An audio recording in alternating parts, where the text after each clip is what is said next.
speaker for this evening, Erik Olsen, who is the Managing Director and CEO of Transsolar, which is a climate engineering firm headquartered in Germany with an office in New York that Erik Olsen is the Managing Director for. And I want to, I just met Erik today, but I actually wanted to introduce this lecture because I first learned of Transsolar early in my teaching career. When I was first starting my first semester of being a tenure track faculty member, I went to an academic conference. It was a regional conference for the Association of Collegiate Schools of Architecture, and you go and you deliver a paper. And I was really focused on my paper, and I wasn't really focused on travel arrangements. And I was going to Vancouver, British Columbia, which then, like now, is part of Canada, which then, like now, is a foreign country. And I got to the airport 2 hours from my house without a passport. And I had to talk them into letting me on the plane. The Canadians were great. They were like, okay, we'll let you on the plane, but the Americans might not let you back into your country.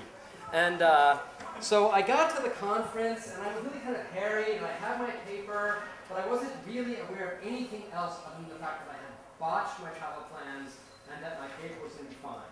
And while that was going on, I had what was probably a revelatory encounter with one of the most intelligent people that I've ever had the pleasure of hearing speak and having dinner with. And that is Matthias Schuler, who is the founder, right, of Transsolar. Matthias was the keynote speaker at the conference that I attended, and I had the pleasure after the conference of having dinner with Matthias. And I really learned two very important things from Dr. Schuler during that conference. One was that he did not call himself or his firm mechanical engineers, but rather climate engineers. And that was extraordinary to me because my whole training, which was frankly studio-oriented, and I slept through most of my environmental controls classes, was really about machinery. The stuff that you put in buildings that make the building work. That's the stuff that's snaking through the ceiling cavities, the clutter on top of the beautiful elevations. And through Matthias, I realized that you actually could understand the building itself as part of your environmental control strategy, that the walls, floors, and ceilings of the building could be performative, and that performative quality of the building was actually also a potential aesthetic to the building, and that the money that used to go into the machinery was back in the hands of an architect working closely with an engineer. So that was the first sort of lesson to me, that we could, through intelligently designing buildings with climate engineers, actually re-embed a significant portion of budgets back into aesthetic and experience. The second thing I learned, and this was at dinner, was his own experience teaching at the GSD at Harvard, where he said, you teach them in the lecture, they don't understand the thing because they only care about the studio. And I was like, oh, I teach one of those non-studio classes. And it occurred to me that I better try to embed technical knowledge into the studio context, and that I better make the technical information in the lecture setting relevant to what's happening to the students' lives in studio. Those were two really significant lessons for me. One, that studio itself is a technical inquiry as well as an experiential and aesthetic inquiry, and that we don't have to necessarily think about machinery as the way that we deal with environmental controls. We can think about the whole building itself as part of an environmental control strategy. So I was really thrilled when I saw Erik Olsen's name on our list of speakers for the fall. And I have a little cheat sheet here. So I will tell you specifically about Erik's career now. Erik has led Transsolar's New York office since 2008, arriving from a kind of internship in the office in Stuttgart. And he brings to the firm a diverse background, rigorous technical approach, and passionate focus on high comfort, low impact environments. His strong communication abilities foster deep collaboration with clients, architects, and engineers worldwide. Educated at Purdue and MIT, he has collaborated with designers including Bainish & Partners, William C.N., and Michael van Valkenburg. Erik has developed concepts ranging from completely passive Raising Malawi Academy for Girls to the groundbreaking Angelos Law Center at the University of Baltimore. His prior experience as both a consulting mechanical engineer and director of the City of Chicago's Green Permit Program informs his broad perspective on the design process. Erik has lectured at universities including Harvard, Columbia, and MIT, and has served on local and national U.S. Green Building Council committees. Please join me in welcoming Erik Olsen.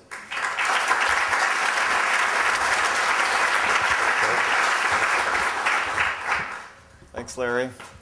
I got to wake up my monitor here. Thanks a lot for coming out tonight and having me.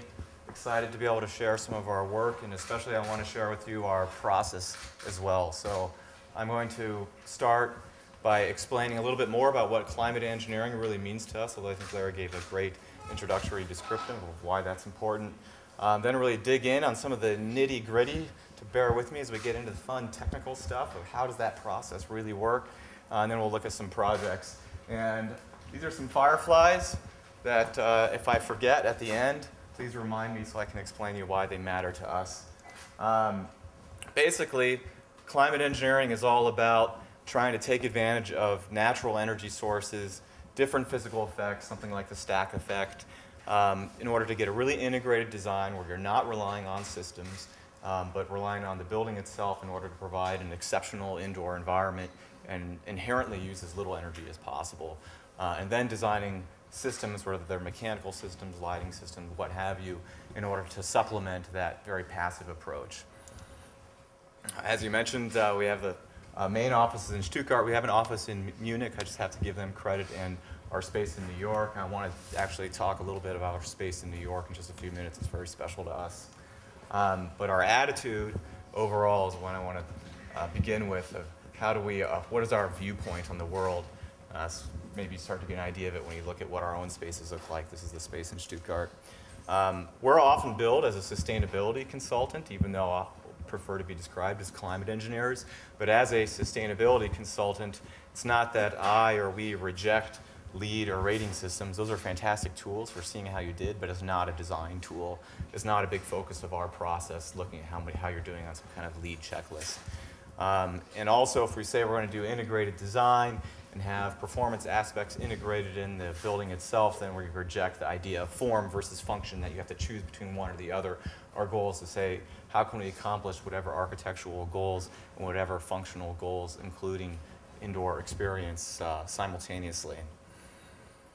Now, where did all those ideas come from? You know, I can't claim that we invented that. That's not a new idea.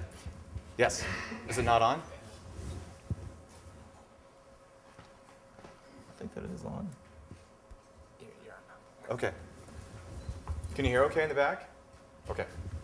You know, if you look at the New York Flatiron building and the adjacent buildings, even around the turn of the century, you had awnings on these windows because you had to for solar control, because otherwise the spaces would get too hot. The buildings are all very shallow for a reason, with internal courtyards, because you couldn't have such a deep building with people far away from facades, because you needed the daylight. Electricity was expensive if you even had electric light, and you needed the natural ventilation to make it through the hot and humid summers without air conditioning. Somehow we transitioned from buildings that had to be climate responsive to a lot of different things, including sealed glass boxes. You can make a lot of arguments about why that happened, and certainly the advent of air conditioning and environmental systems would be one thing that enabled that. But I think that also our attitude about buildings and our relationship between indoors and outdoors started to change, maybe as a result of that technology. I at least think that most of us still perceive the outdoors as the friend. Maybe I hope that I can be interesting enough that you want to be in here and listen to me, but you probably would rather be in this nice courtyard in Damascus, maybe not Damascus today, but Damascus a couple years ago, with some friends having lunch. Like outdoors is the place you want to go and be and enjoy yourself, and indoors is space we create to get stuff done, or a place to go and sleep. And we don't especially care about quality of indoor environment. That's what we see in a lot of commercial buildings in the last 20, 30, 40 years.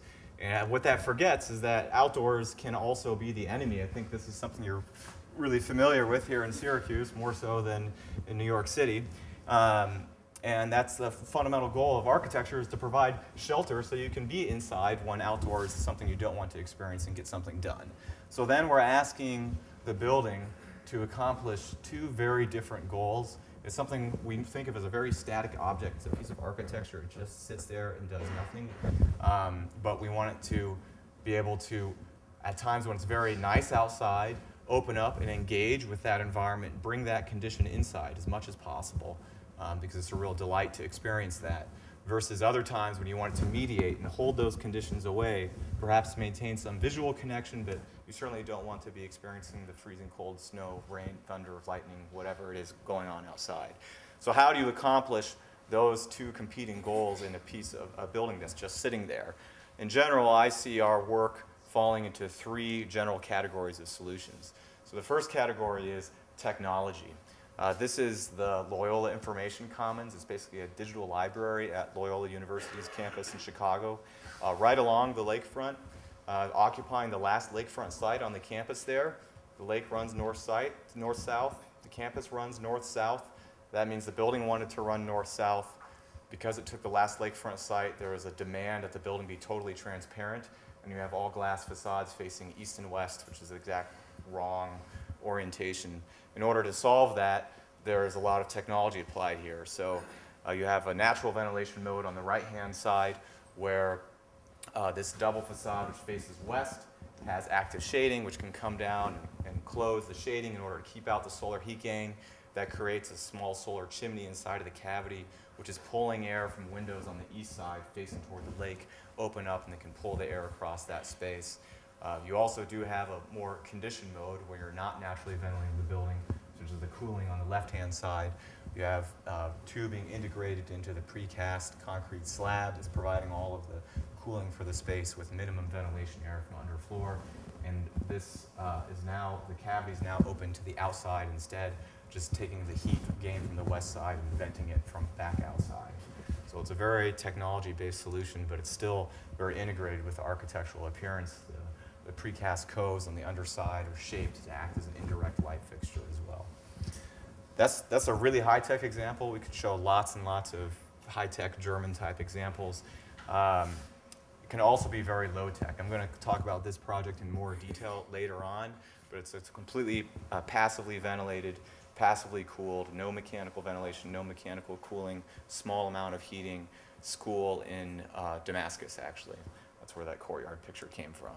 And again, the very low-tech technology approach translates into the architecture. We'll come back to that one later. The next set of solutions is programmatic solutions, thinking about how can we take advantage of program relationships between spaces that have different demands. They want to have different conditions, and we can use that to our advantage. So this is a spa in Bad Aibling, Bavaria, which any spa, swimming pool, any kind of indoor water body always has the problem of condensation. You want to be in this big light-filled space with lots of glass. Glass gets cold in the winter if you're in a cold climate, no matter how well insulated it is. And how do you prevent condensation in this very humid environment? And this solves this by programmatically separating the idea of light and putting that into a very dry area. So it's a winter garden surrounding the dome, which is much more insulated, has very insulated skylights, so there's some light in there, but it's a very controlled environment. You can keep it very dry and not worry about condensation in the winter garden area, and always have one-way airflow from the winter garden into the dome that has the body of water inside of it. The project has several of those domes punctuating through it, and that way you don't have to deal with the condensation. You get a couple of different environments. So this is inside of one of the domes that house the actual spa bathing spaces looking out into the winter garden. Then these are very insulated skylights. Another example of lining up program, this is the other case study we'll look at in more detail later, is the Manitoba Hydro project in Winnipeg. But this one actually has 4 different programmatic elements all lined up in an airflow chain. So you have a south-facing winter garden, the actual office space, a north-facing winter garden, and a solar chimney pulling air down to a parking garage. And the same piece of air moves sequentially through all of those, and they're all useful spaces as well, deliberately lined up in a sequence. We'll dig in on it more later. This is just a look at one of those south-facing winter gardens. There's actually 3 of those stacked on top of one another. The last and most challenging, but perhaps most interesting set of solutions besides technology and program is also culture. What is the culture of the building and your relationship with the building and how you interact with it, your expectations for what the indoor environment should be like. And this is where in international practice, especially in European practice, it's a little bit easier to challenge that, and there's a lot to be learned in North America, I think, still, and it's something we really push on in our North American projects. So an example being, if you, this project is also all naturally ventilated. Most inhabitants of commercial office buildings have forgotten what it means to get up and open your window. It's unfathomable that you would take control of your own environment and get up and open the window if you're feeling stuffy. This has this double facade, which has automated windows on the exterior and manually operated windows on the interior.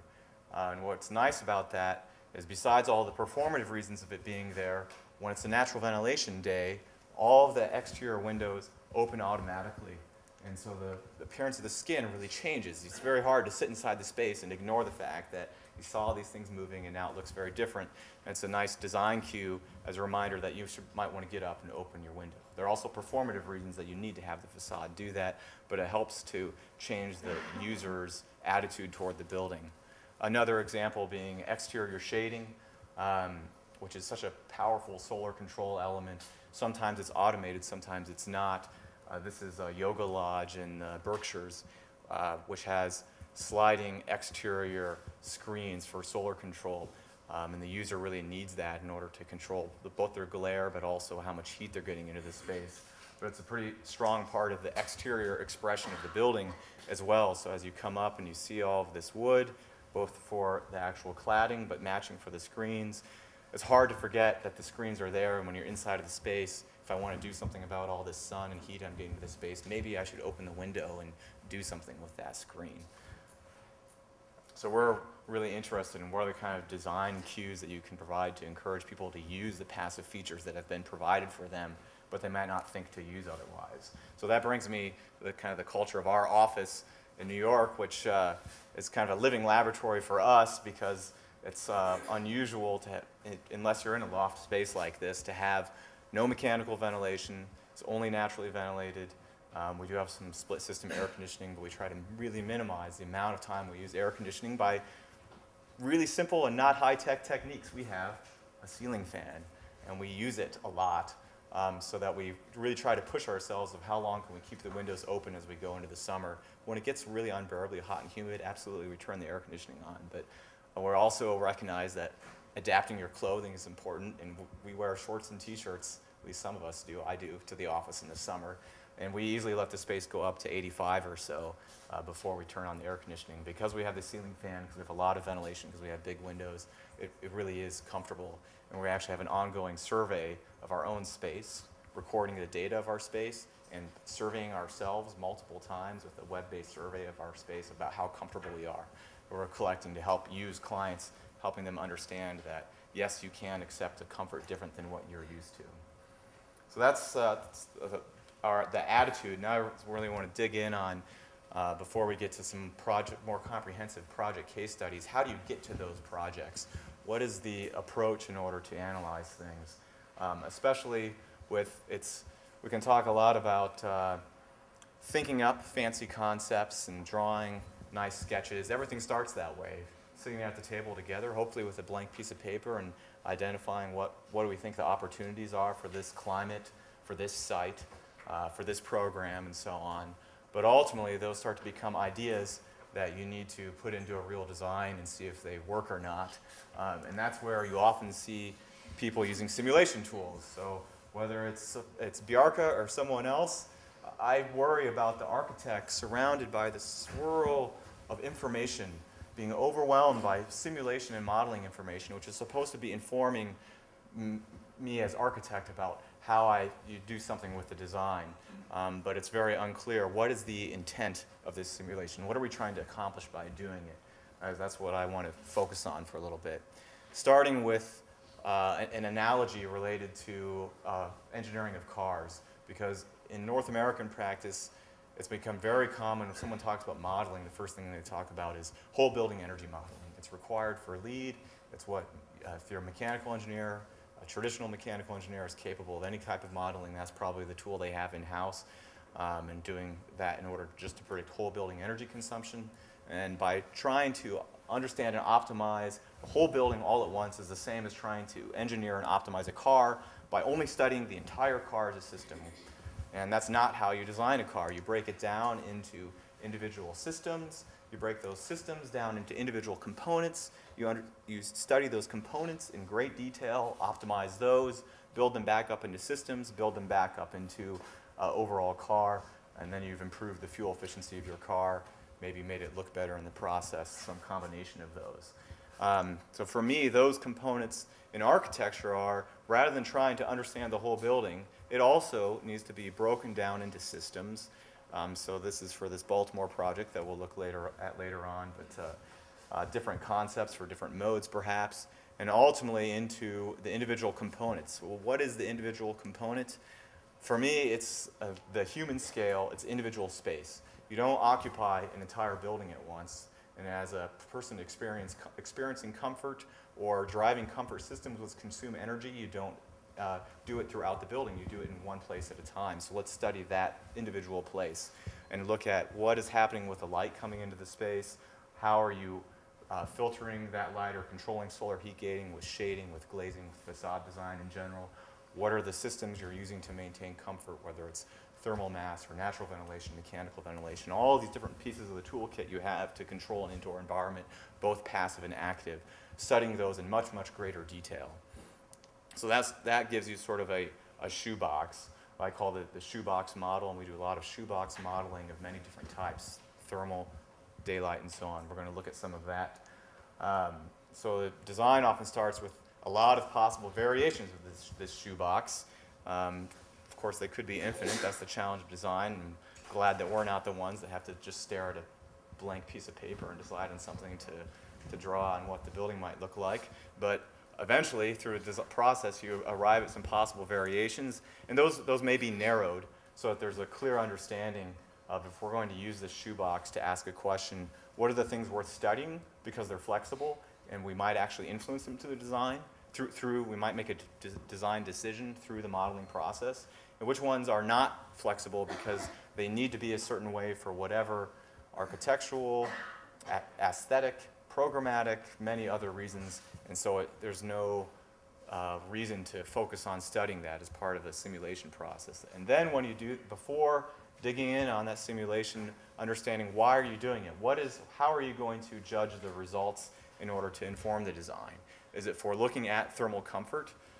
Here's just a geeky table of different possible temperature conditions you would accept in different spaces at different times. A mechanical engineer would traditionally do only a basis of design, kind of, this is the temperature I designed my systems for cooling for, and this is the temperature I designed for heating. You might really expand that to say, well, if it overheats sometime, how much and how frequently is okay? If you set the temperature back, how low are we going to try to go? Or you can go much more comprehensive, like this is an adaptive thermal comfort standard, where you say as it gets warmer outside, you also accept warmer conditions inside. It may not be that the focus of the study is on comfort, it might be on energy instead. So what are the energy goals? If we're, rather than using percent-based energy savings, which you hear a lot about, percent savings over ASHRAE 90.1 or something, we really try to focus on using an absolute stick in the sand. This is the energy consumption that we're going for in kilobtu per square foot per year, or kilowatt hours per square meter per year. If there's any one performance measure relative to energy that I would ask that you become familiar with and lock in your head and have an understanding of what does that number actually mean, it's this number or the metric equivalent you can choose. The reason being because it should be as ubiquitous as car mileage. We all have a feeling of what car mileage means, and that understand that different types of cars, a cargo van versus a passenger car, have different mileages, but we don't have any sense of what that number means for a building, and it's important to develop that sense. Or it may not be energy, it may be daylight-based goals, either daylight for energy savings or daylight for experiential quality, or a combination of those.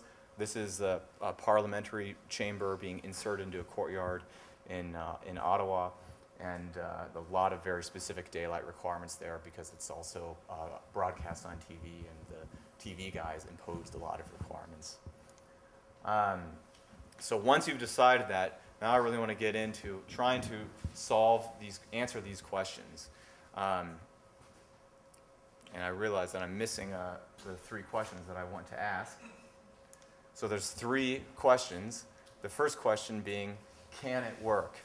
Meaning, okay, we sketched together some crazy idea based on a physical concept, and it seems great on theory, looks good on paper, but we have no idea if actually physically it's possible. We may be kidding ourselves by drawing fancy magic colored arrows, and it doesn't actually work no matter what you do.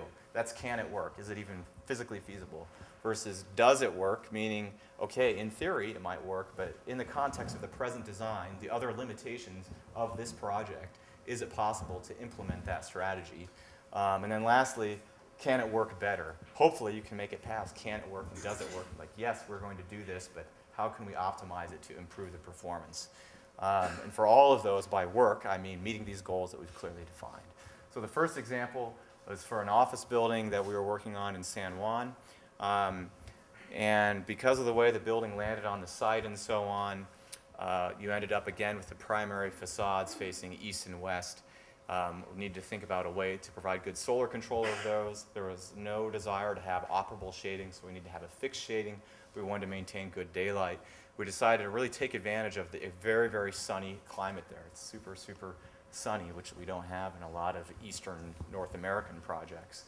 And therefore proposed a shading screen that, rather than the screens that you see frequently now that tend to be very close to the building, this one is really held like 3 meters off the facade to create sort of an artificial courtyard. And the idea being that if this way is west, in the morning, when the sun comes from the east, it reflects off the back side of the screen, and that serves as a daylight source for the space. As the sun comes around to the west, the screen is very dense, only allows a very small amount of the high solar gain through, so you've controlled the solar gain from the west, but you're still getting enough daylight in this space. But we've never seen a strategy like that actually implemented before, so we thought we'd better test it before we go very far with the design. So just did some fairly simple daylight modeling, looking at that under different times and conditions. Here you ignore the right-hand half, but these are looking at daylight factors, very simple daylight metric.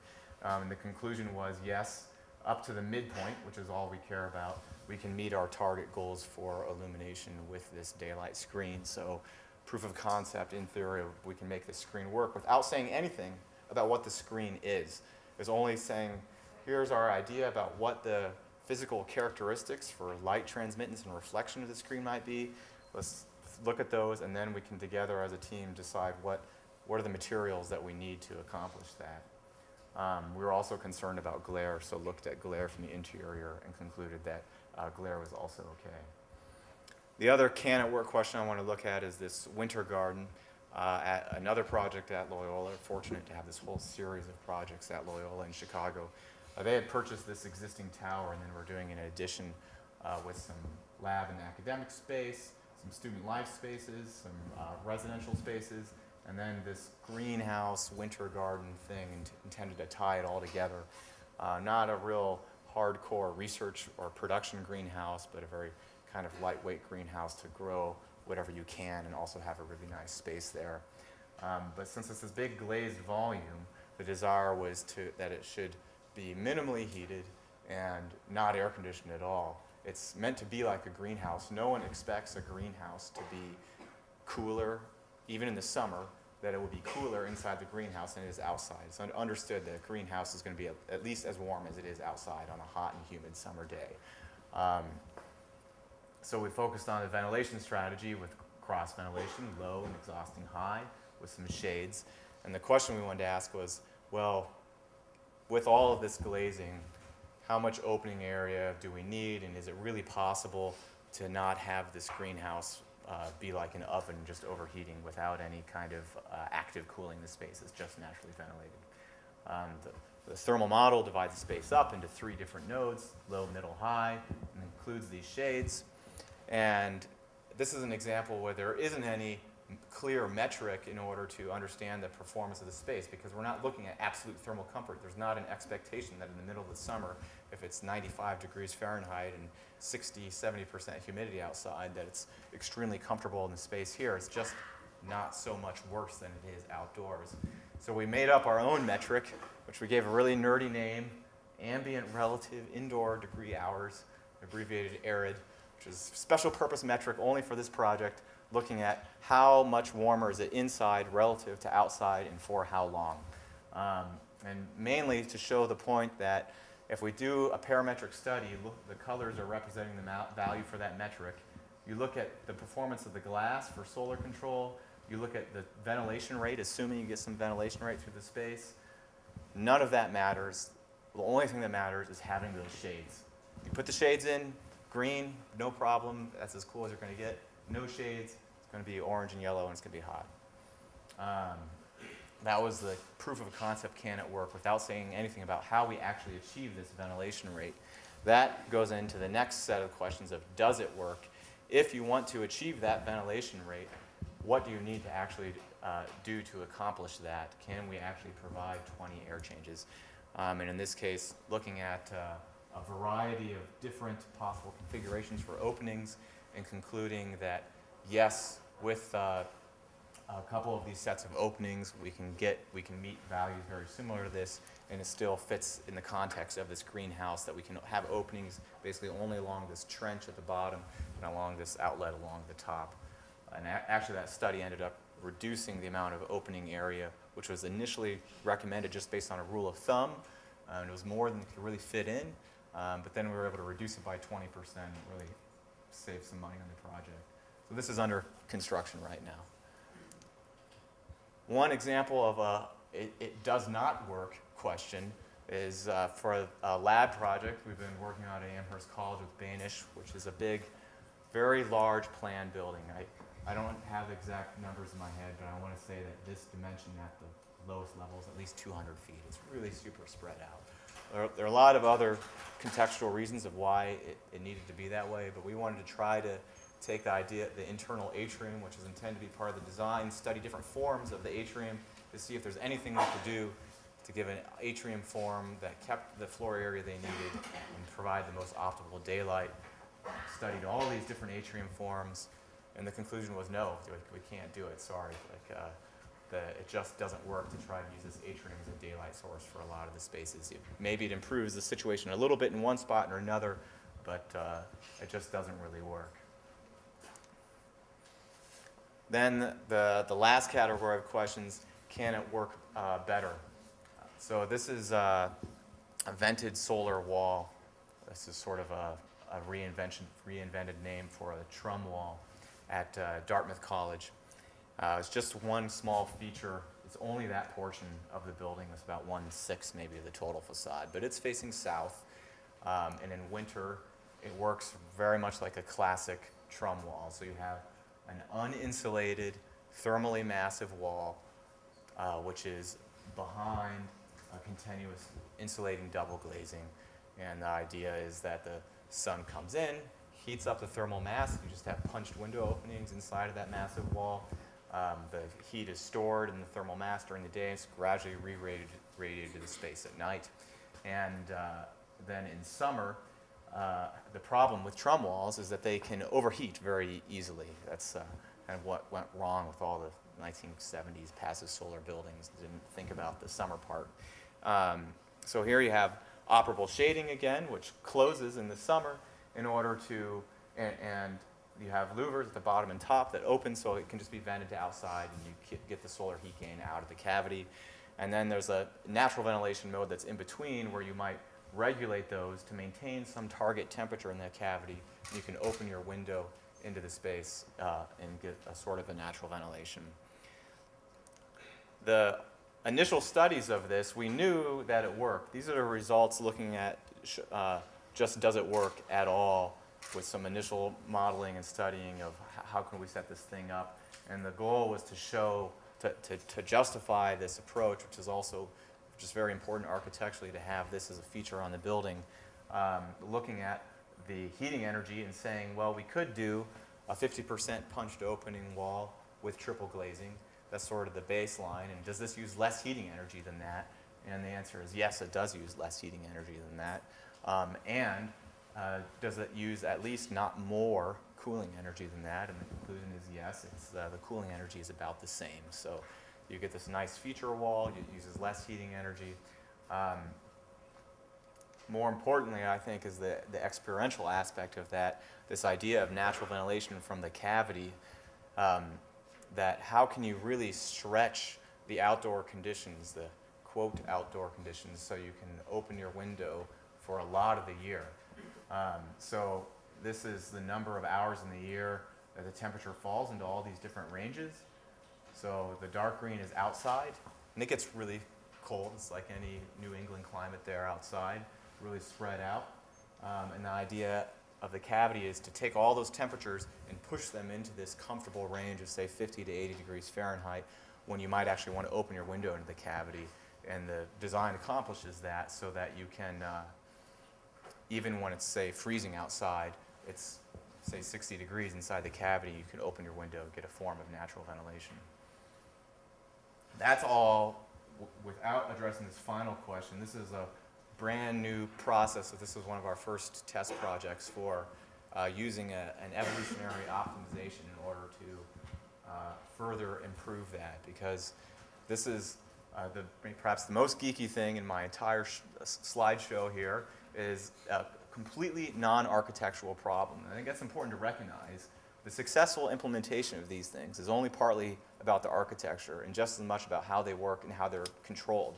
It's a very complex system, and you have those dampeners opening and closing at different times. You have shades going up and down in response to different set points, solar radiation and temperatures inside the cavity, and you have to choose how you control that and what all those set points are.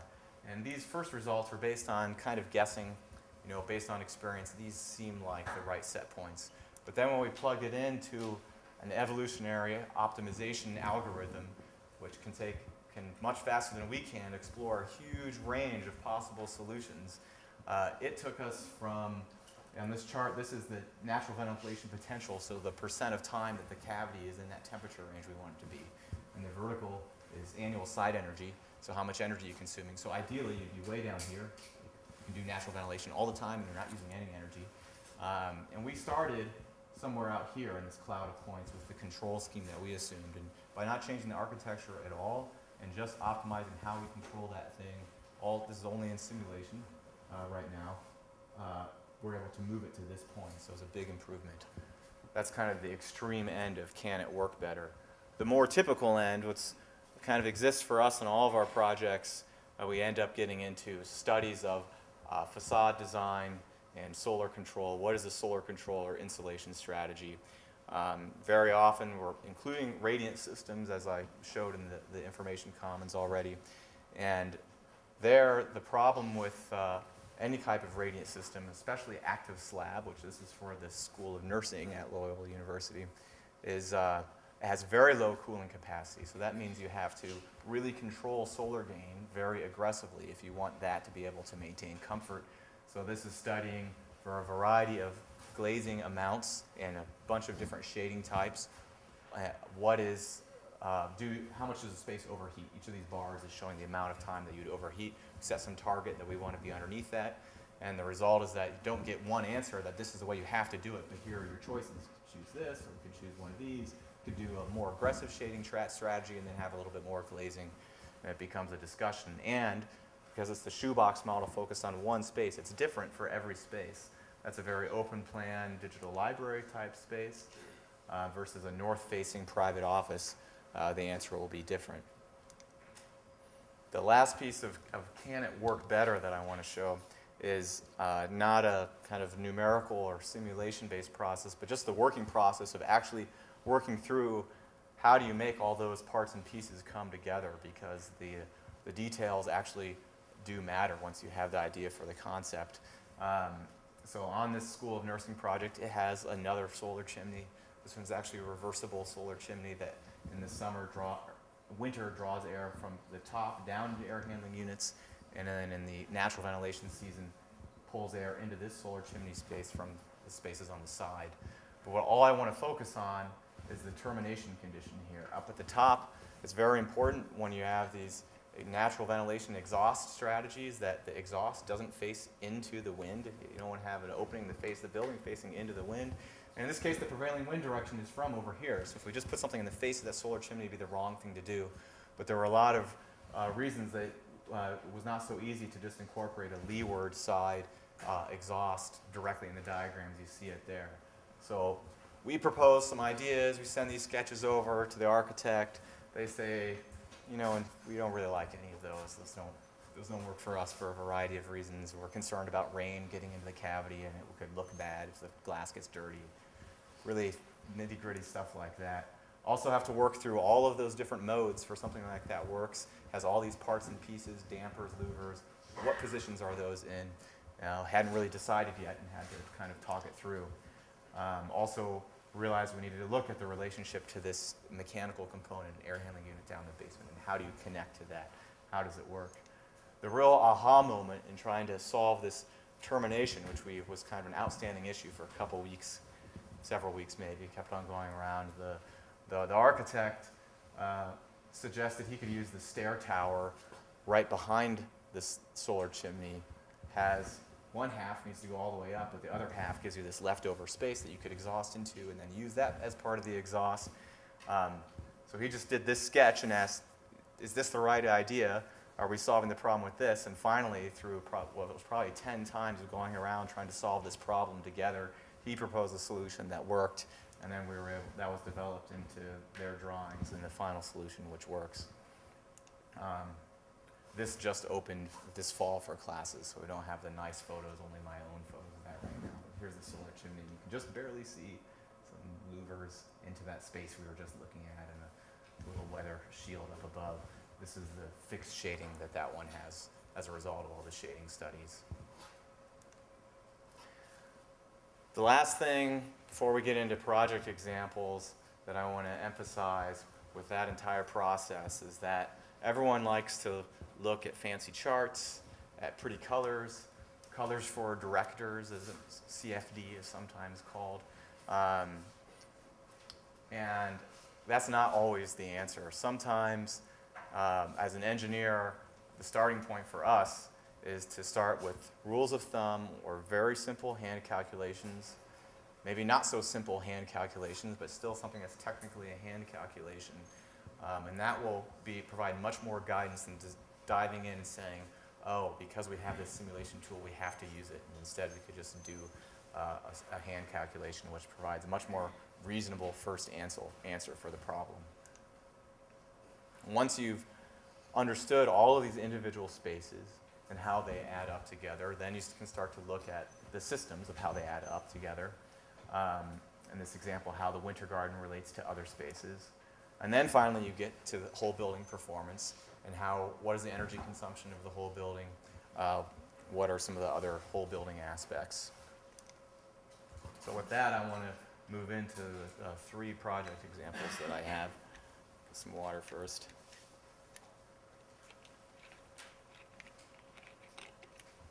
Screwed that on too tight.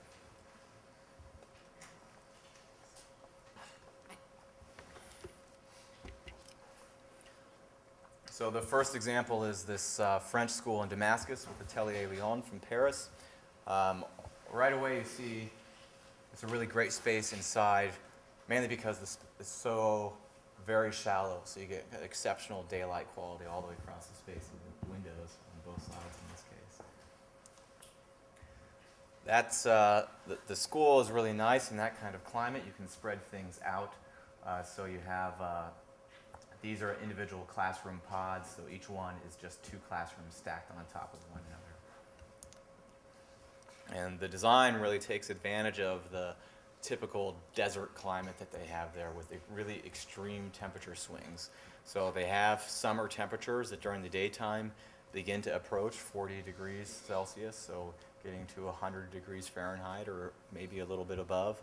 But it regularly goes back down to 20 degrees C, so 70 Fahrenheit or even a little bit below every evening. So how can you take advantage of that for night cooling? It's one of the most classic passive ventilation approaches to use night cooling combined with thermal mass.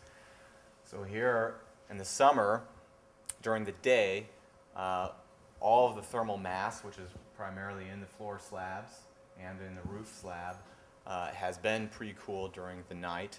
And the windows are not open during the day because you do not want to bring that hot 100 degree Fahrenheit air into the space. The only ventilation is coming from air drawn in through these earth tubes, which are also cool, and therefore pre-cool the air to a much more comfortable temperature before coming into the space. And then it's exhausted up and out of this solar chimney, which is facing west in that case. And throughout the day, all of the heat gains from students, whatever solar heat gain you have, although there's not a lot, is being absorbed by the thermal mass. At night, now the thermal mass is all heated up, and you want to flush all the heat out of that mass and cool it back down for the next day. So now you open, I know that, by the way, that the sun is not out at night, but you open up the windows so that you have air flowing directly across the space, across the slab, and cooling the slab back down. You still have air going through the earth tubes so that you cool them back down for the next day. And it's also is supplemented by the wind to some extent. You know, there's thermal mass in the rear wall of the solar chimney, so even once the sun goes down, you still have heat coming into that solar chimney to help drive the ventilation process. So with that, there's no mechanical ventilation. All of the ventilation is always provided throughout the year with those two strategies. There's a very small heating system for the very coldest days of winter. And this is looking at the performance of that, where there wasn't an expectation for the same kind of 76 degrees Fahrenheit, 25 degrees C that you might have here in the US. It's all about how much better can you do than outside. So here you're looking at the amount of hours that you're above a certain temperature. The brown bars are outside, where it goes even above 35, and the other bars are the temperature on the two floors of the classrooms. You can see that you do get some hours kind of over 30, so that's getting into that 85, 86 range, but it's not very many. It's meant to be a very simple school, so it's considered acceptable in this case. So that strategy just translates into the image we already saw of the built form. The solar chimneys, by the way, they're really so low tech. It's not glass, it's just plexiglass, so it's a very low cost project. They're all facing west. In the courtyards, you have the operable canvas shading to provide some shading when you need it. Together with the vegetation, actually does give about maybe 1 degree C pre-cooling of the air before it even gets to the earth tubes. The intakes for those earth tubes are down here. You can see the grills. The next project I want to show is our largest project in North America, which is Manitoba Hydro Place. It was the product of kind of a really exceptional integrated design process. Actually went through this formal integrated design process that's defined by Natural Resources in Canada. And in some ways, often it seems that Canada is a little bit ahead of the US in our practice area, at least. This is with KPMB from Toronto. Crazy thing about Winnipeg is probably the most extreme climate of a major North American city. They have hot and humid summers, no different from most of the eastern half of the US, but it also gets really cold there. It goes down to, actually does reach minus 40 Celsius. It's really easy to remember how cold minus 40 Celsius is because it's the same as minus 40 Fahrenheit. That's where they meet each other, the scales. So you think it's really cold there, but if you look at the amount of hours that you spend in a natural ventilation range from say 10 to 25, it's still a significant percentage of the year. It's over 30% of the year. So that was a goal for that project, was to achieve natural ventilation. The other huge opportunity that we see in all, especially the farther west you go throughout North America, is the amount of solar radiation available. It's a big difference from the eastern seaboard and certainly from northern Europe. So this is comparing monthly solar radiation for Toronto versus Winnipeg is the light blue bars on average. You can see it's a lot more, especially in the winter months. And on a clear day, it's really fantastic. So trying to take advantage of that exceptional solar radiation. And they do have a fairly strong prevailing wind from the north-south, which it responds to somewhat. There were a lot of different massing studies, about 12 different masses that were studied in some detail with costing and energy prediction and so on, but ultimately focused more on these three. The daylight tower being so named because the primary facades really face east-west, the idea being that you have equitable distribution of daylight. Everyone gets direct sunlight for half the day. The comfort tower being so named because you have north and south facades, which are much easier to control solar heat gain on the south facade, so it's perhaps more thermally comfortable.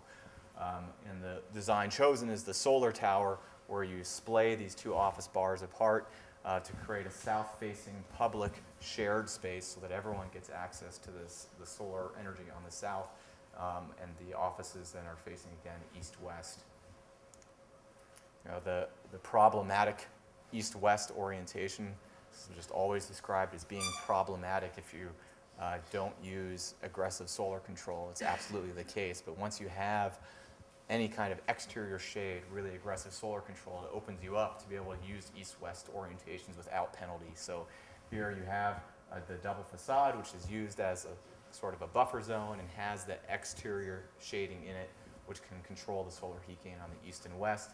And you have the south-facing atrium that I mentioned earlier, which is taking advantage of all of the passive solar gain. Solar chimney on the north, which receives air from this north atrium. So to touch on very briefly, again, the idea of external shading and the way that facade works in almost any facade with a shade on the outside.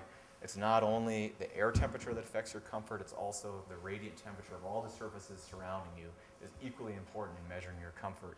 If you have glazing with an internal shade closed because it's sunny, you have direct sunlight on the facade, you're not going to get any work done trying to sit there with direct sunlight coming in, so you have to close the shade.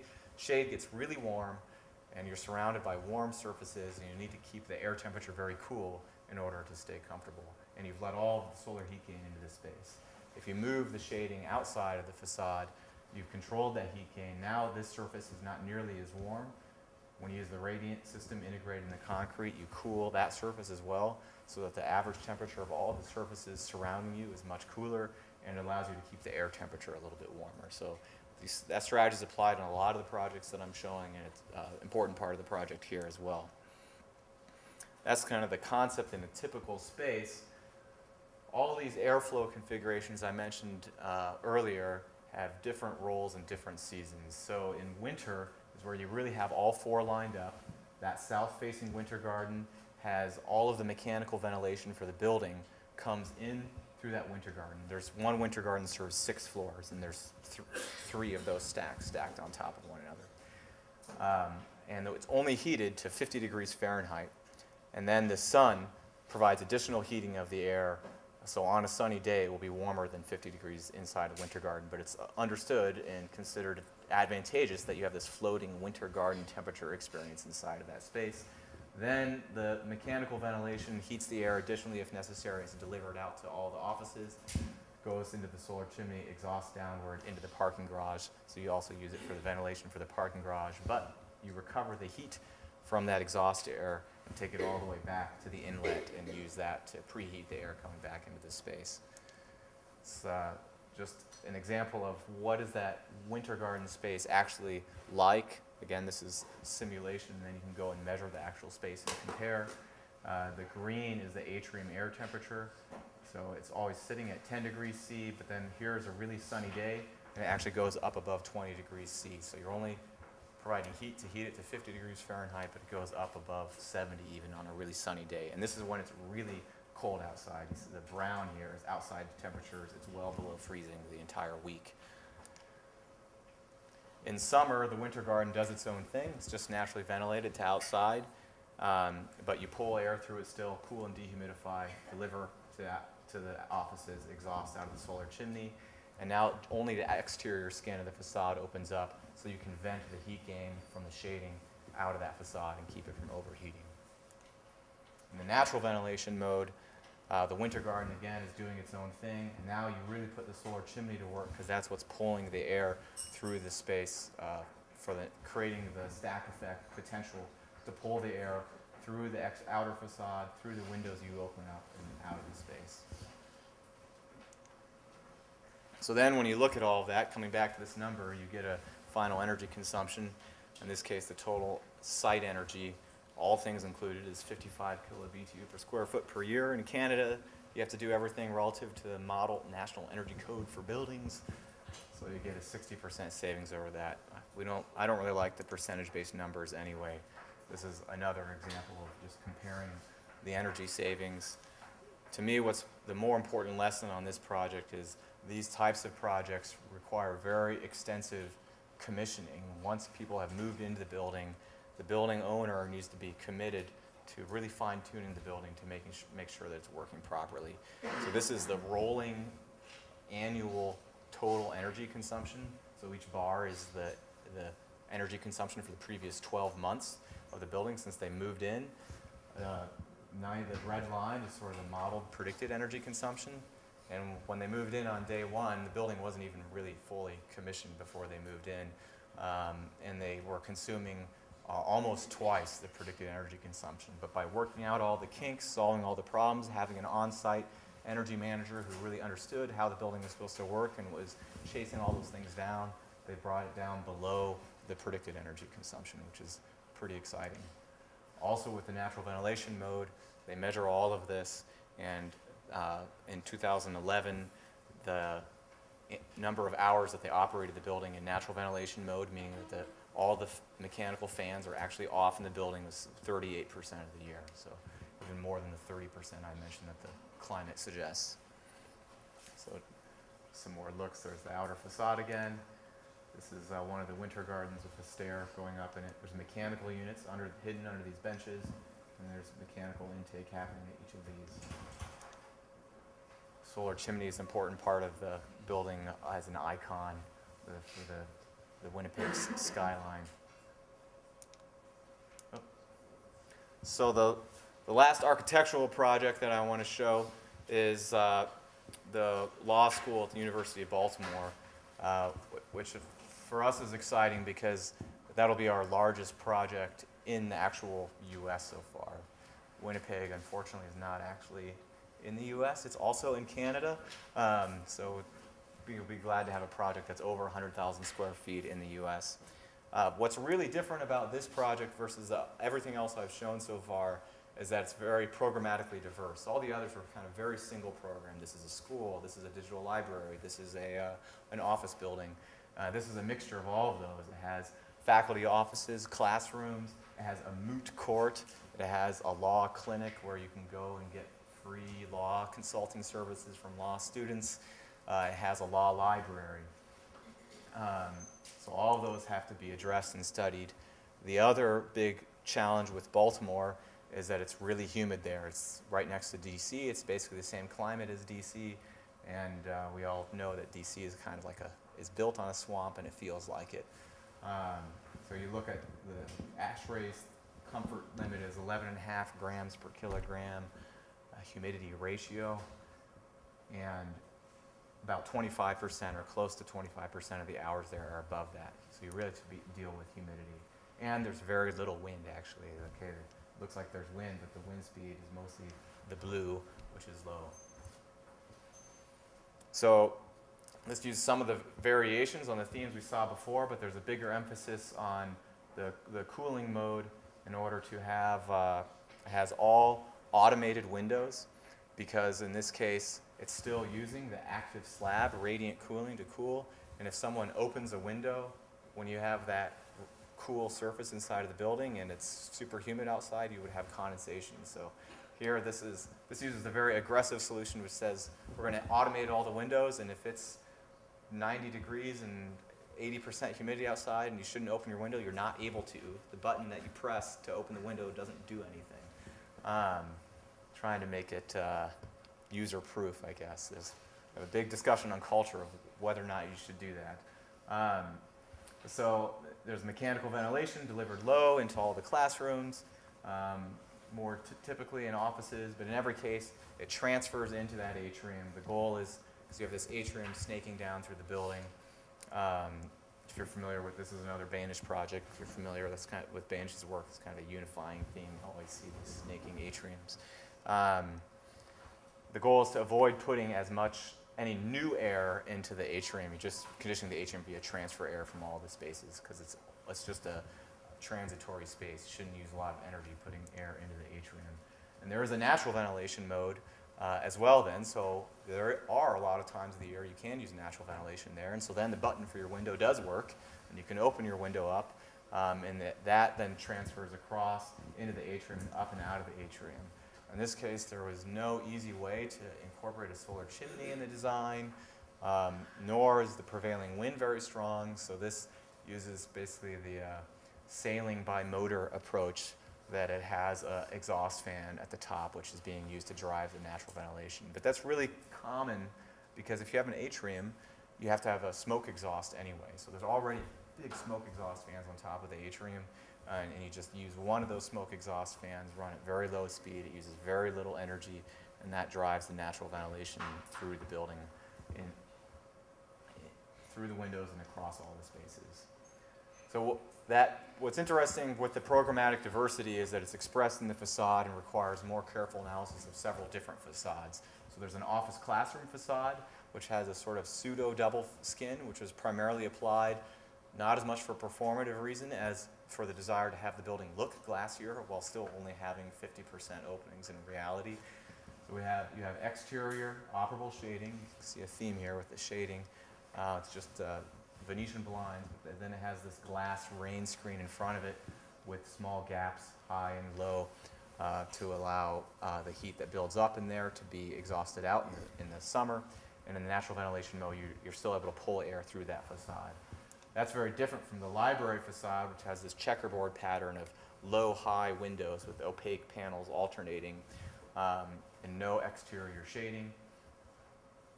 So the solar control there is done by frit. And there were a lot of studies about how much frit we needed to have.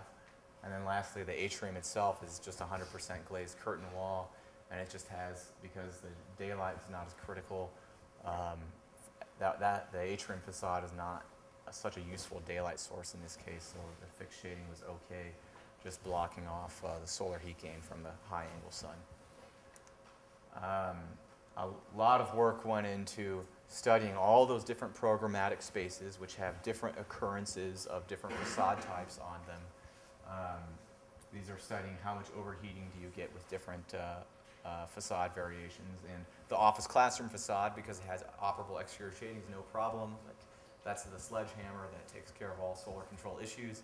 A lot of tuning on this side, which has the library facade, in order to decide what frit, but no more, do we need in order for the active slab to be able to maintain comfort. Ultimate recommendation was 45% frit, and based on that, the architect went back and studied a lot of different frit dot patterns to arrive at a gradient frit pattern that they liked that achieved 45%. Also using some CFD to look at the interior of the atrium and make sure that you actually can maintain comfort just via transfer air. We hope that this space up here, we could avoid putting radiant floor in. There's radiant floor in most of the atrium, but that study showed that no, that space also needs radiant floor. In the end result, you get some energy numbers for that. It's about 43% energy savings. And this one is going to be opening early next year. You can go to the webcam, and the exterior is nearly done now. So it's nice to see. And here you can see the checkerboard much more clearly. So the one floor is here. So always have the high window for daylight and the low window for view, but both of those windows have the gradient frit applied to them.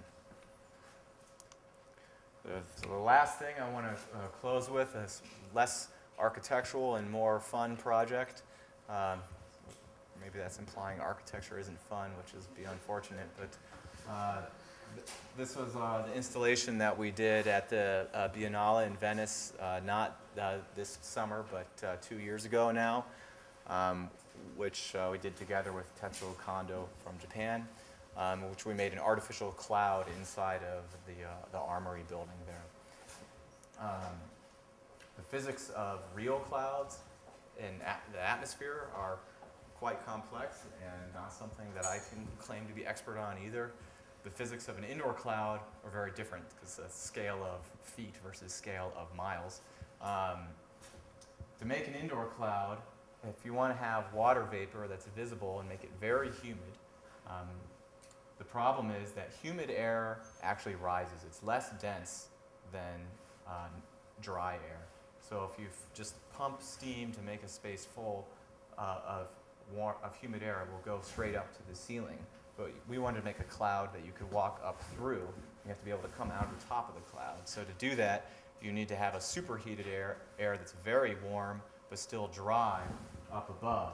So it's even less dense than the cloud layer and will stay on top. And then you have down low a cool and dry layer. So that's the basic physical design intent behind making an indoor cloud. Trying to make it stable is another matter we won't get into, but there was a lot of testing to make sure we can make a stable cloud. This was all done in Stuttgart.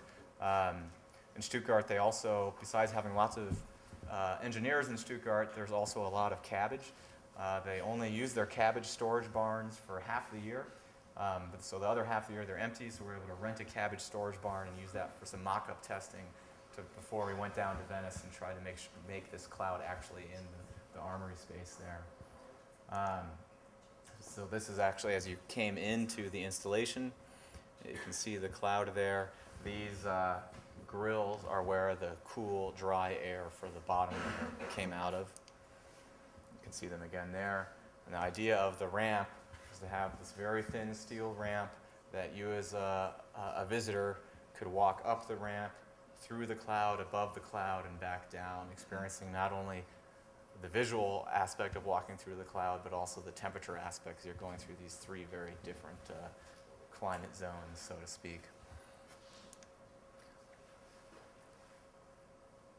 I guess while they were installing the ramp, you could walk on it before they had put in all the supports, which there's only a couple. But it was really scary, really shaky, and everyone was really worried, is this really going to work? But once the last couple supports were in, it was fine. That's Tetsuo Kondo, who designed the ramp. So that's the view when you get up above the summit of the cloud ramp. And here you can see this is what's delivering the hot, dry air in order to keep that clear layer above the cloud. It's really nice that they have windows with daylight in the space, so you can get the daylight effects coming through the cloud, illuminating the underside of it in addition to the floor. Here you can see this is the copper pipe with little pinprick holes in it that's inserting the steam into the space in order to create the cloud. So the last thing then, returning to the fireflies, I promised I would explain, and since I mentioned it, I'm not forgetting. This image is actually from the invitation to our 20th anniversary symposium that we had this past summer, which we called Connect Ideas, Maximize Impact. The idea being that our role is to really help generate ideas and get the entire design team working together, thinking through ideas. But if we really want to have impact in changing the world, of making many, many low-energy buildings, we don't think that we've done enough, that individual buildings are nice, but how can we have a broader impact? And so we brought a lot of our collaborators together to help us look for answers to that question, both for us as a firm and for an industry as a whole. So we now have launched a forum that's for a continued discussion of that. You can see the videos from the symposium, and you can also go in there and participate in the discussion forum. The address is forum.transsolar.com, so if you're interested at all, I encourage you to go there. And the reason for the fireflies that we chose that is because this is a very special type of Australian firefly, which normally fireflies all light individually. But these fireflies, when they get together in large groups, they are somehow able to communicate one another, and they all begin to flash in sync. So it's one giant flashing cloud of fireflies. So by getting together and really connecting themselves, they maximize their visual impacts. So we really like that, and we're looking for how we can do that better. That's all I have, and maybe I can take some questions.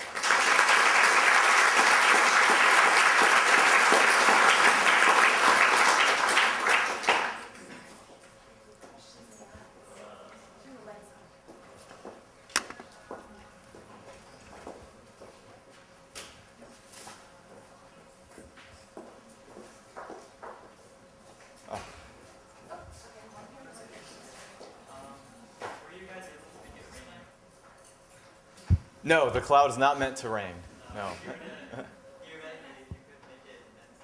Yeah, I mean, that would require a lot more moisture, right? Because then you would be drawing the water out and have to continuously replenish at a much higher rate. I had a question actually about the dependency on local, especially in urban conditions, on local microclimate conditions. Case in point, if someone builds a taller building next to your tram wall that you've engineered, or ventilation patterns are shifted, do you see, and that's something I've been thinking about, do you see any movement in Europe or maybe even in North America towards, there's such a thing as not quite air rights, which is economic, but solar rights, yeah, right. Or ventilation rights, well, exposure rights? Solar-wise, the concept of solar rights definitely exists. I personally don't know of any place where it's very strongly implemented.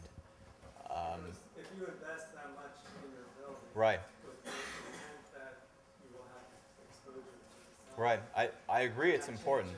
Urban conditions. Yeah, we're actually working on a project right now where that's exactly the issue. I mean, these projects are all fortunate.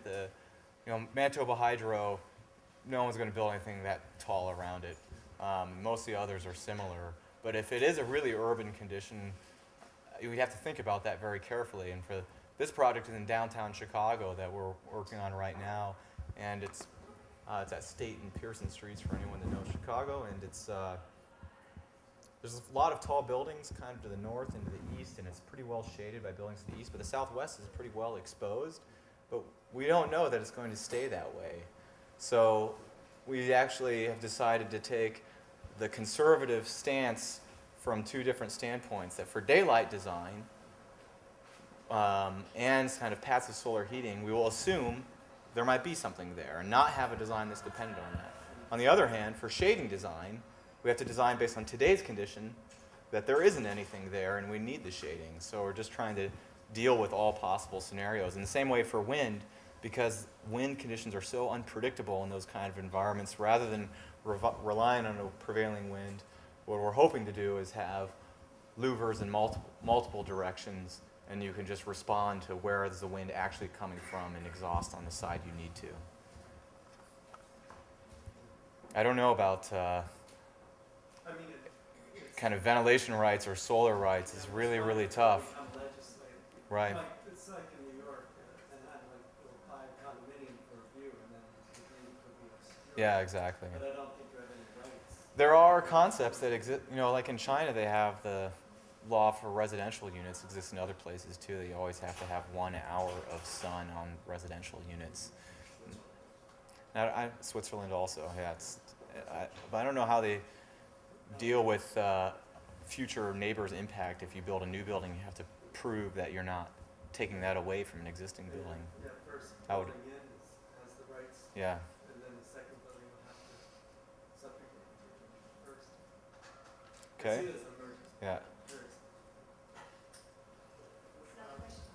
With regard to the double glazed curtain optics, especially in the exterior shading devices, you showed that one building is able to have east-west exposure. Mm-hmm. To see that as a design student, is that something that it'll simply be a matter of it can always be engineered to make it work, or are they really hard to make work, and so to apply it without Transsolar knowledge in studio setting is to run the risk of like painting on a strategy that is actually really hard to achieve? I think it depends a lot on what you're doing it for. I mean, relative to a double facade in general, often a double facade is seen as one specific solution, when actually it's not. it's a way of describing a whole category of approaches. Just the fact that there's two pieces of glass, suddenly it becomes a double facade, but the specifics of it are always different of how you're using it performatively. You know, relative to studio type work, I don't think it's unreasonable to still propose those kind of ideas, as long as there's the most important thing is to have a clear conceptual idea of how it's working, and not just saying this is a double facade that does something for us. Well, what does it do? Describe it, and the details can probably be made to work as long as there's a strong conceptual idea of why it's there in the first place. I had another thought with that, but I lost it. I'll mention it if it comes back. Really, you say you haven't done much work in the U.S. until the Baltimore big work. Exterior shading devices seem to be something that are really hard to find in U.S. buildings. It's a legal thing, not manufactured. No, it's a market and owner thing, I feel, that, and cultural. It's a different kind of cultural thing, but it's very cultural. In Germany and almost all of Northern Europe, it's so common. And when we work with building owners, and for large-scale projects, hopefully we even can take building owners. We go and tour some German projects and so on. But when you go and you walk around Northern European cities, you see external Venetian blinds in every other building. Like, why is it such a big deal to do in the States? Everyone thinks it can't handle the snow or wind. Well, you have the same snow and wind there. It's really just a cultural shift in how much money you spend on the facade, how much facade maintenance you're willing to accept. But we start to get it on some projects, and the Baltimore project is a good example, though it's not on the entire facade.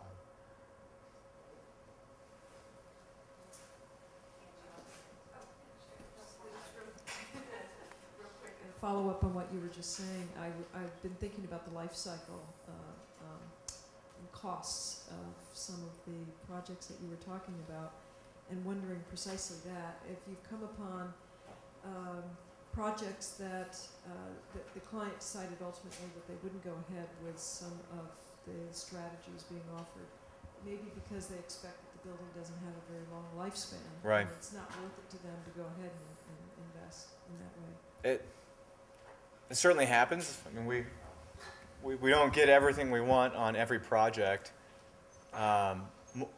Very often, I would say, if we don't get most of the things we've proposed, then you can't really see any of our influence in the project, because it's all integrated. If you take one piece out, then the entire thing falls apart. You don't have the shading, then the cooling systems don't work anymore, and so on.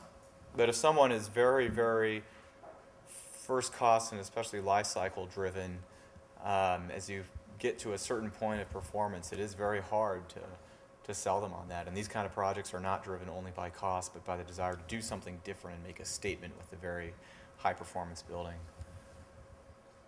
I've got a question that is almost exactly that, but I'll try and augment it, which is, have you in your office dealt with projects where you have to optimize for upfront versus life cycle costing?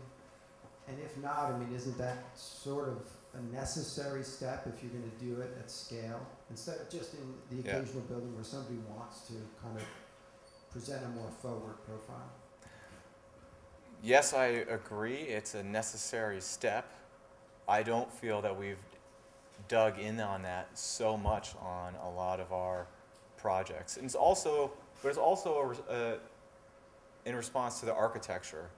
You know, Hydro is a very glazed project, and a lot of it's similar to my response at the beginning, that if you have certain architectural, aesthetic, programmatic desires, that you end up, the only possible response if you want a certain performance is a technology-based response. Then you end up there. You could choose to build a building that has very similar performance, but it would look very different because it would be 50% glazed. I don't have a great example for really digging in on finding costs, other than what we increasingly find is making sure that things aren't oversized. When stuff gets thrown out, especially on projects that are moving really fast, it's because we're out there throwing out ideas or proposing concepts. But the mechanical engineer might be over here doing something else, and they say, well, what does the cooling system be? And he says, well, it's 300 tons. And we look at it and we're like, no, based on our experience, it'd be 100 tons. It's like different universes, and it gives you different universes of pricing. And unless we get everyone to agree to really challenge the paradigm of making those very early decisions based on rules of thumb, it's hard to drive the cost down. Because maybe that if you use the 100-ton number, maybe it frees up that money to buy other things. I think we're out of time, but I have a feeling we're going to whisk you out of here, so you don't have probably about 100 architects asking you about each of their individual projects. Consultancy on site, but thank you so much for the lecture. Great. Yeah, thanks a lot.